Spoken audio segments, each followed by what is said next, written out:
Hi friends, Guru Raj again from Avdhani Consultancy Services.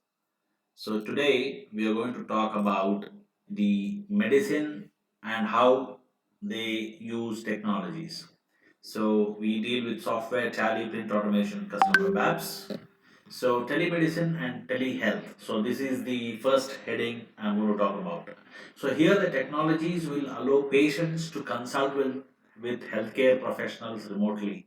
So there are sometimes situations where we cannot reach to the healthcare facility, nor we can go to the doctors physically. So that time is when we use telemedicine. So here the technologies will allow the doctors to see our scenario, see our health remotely. So that is something to do with telemedicine.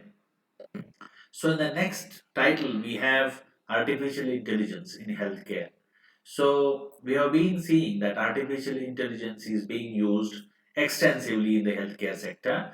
One is for doing image analysis. For example, if we do our X-ray and come, so there could be some technologies in AI that could analyze the image, the X-ray, and keep a record of that in the database.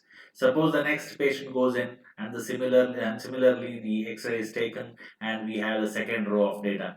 So multiple such data is needed to have a data set of about a sample with respect to a particular city, with respect to certain age, etc.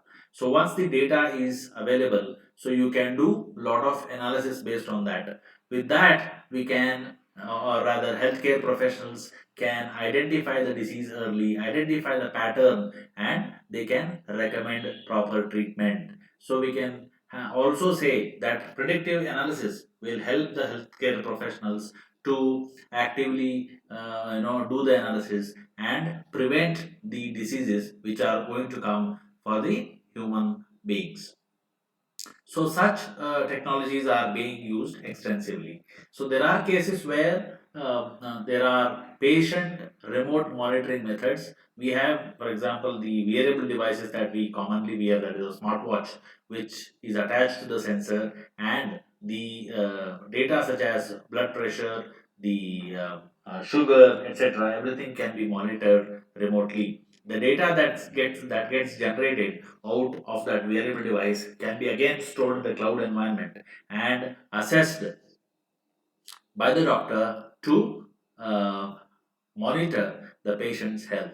So, such exchange of data between the wearable device and the cloud can be used for monitoring the patient.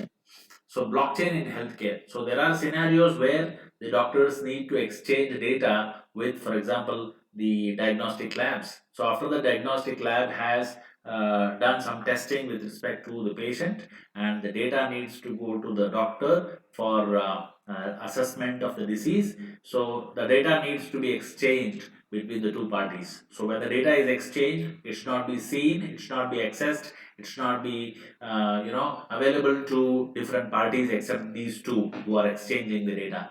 So blockchain helps the healthcare professionals to keep the data safe, keep it encrypted, keep it only accessible to these two players in the healthcare sector. So thus the transparency of medical records is increased because it also saves information regarding who has accessed, when he has accessed, what for he has accessed, based on rules that are set in the blockchain. So thus blockchains are going to be extensively used in the healthcare sector.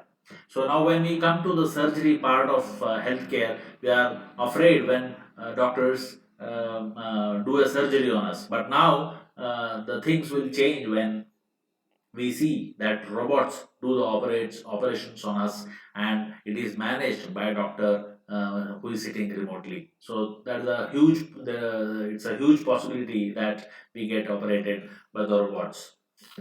So 3D printing is one more area where our limbs, if they are damaged, they can be printed using 3D technology. So 3D is going to be extensively used where mass manufacturing is going to be difficult, where there are unique needs. So our human parts can be replaced.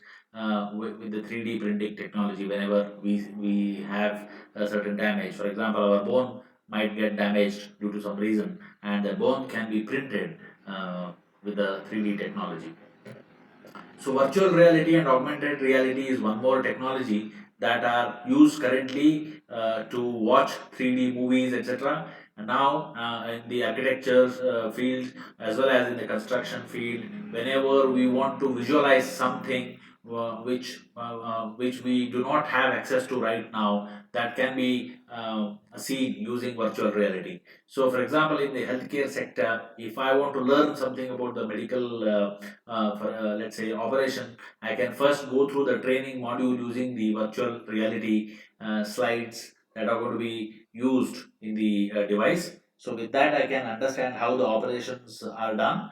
I'm going to learn first and then implement it with the patient.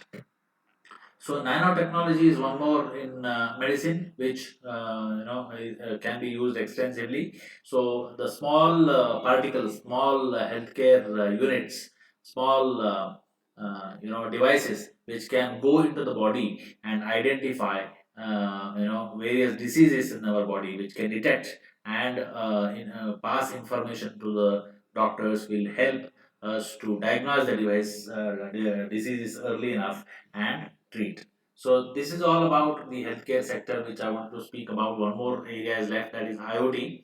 So this is again similar to the wearable device. So where we have devices connected or embedded in the medical equipment, wearable devices and smartphone homes, where the patient's data, the environment, everything can be measured and controlled for the healthcare sector. This is extensively useful when the doctors cannot go to each and every room of the patient and identify the issues. So everything can be done automatically with the use of Internet of Things. So that's about it, guys. Thank you so much for your time. This is Guru Raj again from Avdhani Consultancy Services. Thank you so much.